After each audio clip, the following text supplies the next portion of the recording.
When someone asks me, how can an ordinary person like me prevent war?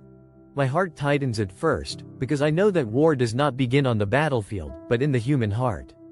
And it is there within myself that I must look for the answer. For a long time I thought that my thoughts and feelings were mine alone, that the evil of the world was somewhere, out there, and I was just a tiny observer. But gradually I began to understand that the world is a mirror of our inner state. My every anger, condemnation, hatred or desire for revenge creates a vibration that spreads out like circles on water. And if there is a war within me, even if it is hidden, repressed, unspoken, then I too share in what is happening in the world. War is not just a clash of armies. War is the culmination of the accumulated pain, fear and hatred that people have carried within themselves for generations. And so I ask myself, how much pain am I passing on to my children? How many wrongs am I feeding within myself? Can I forgive? Can I love even when others hurt me?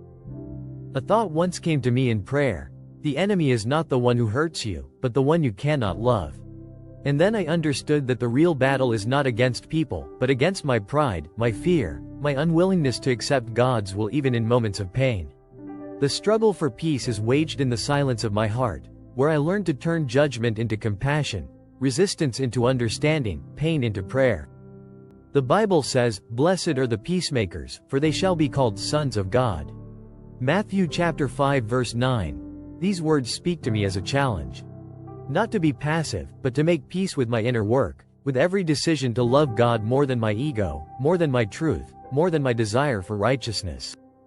When I can keep peace in my soul where I would have exploded before, when I bless their souls rather than berate politicians and ask God to guide them, then I know I have made a difference. Not outwardly, but in my karma. And that change is spreading. Invisibly, but truly. I myself am part of the whole. When I change, the world changes. Maybe not immediately, maybe not obviously, but in the subtle planes of reality, every loving thought is written as the germ of a future peace. And so, every day, I learn anew to love God more than myself. Because only love for Him purifies my motives, corrects my soul, and helps me to live in harmony with higher laws.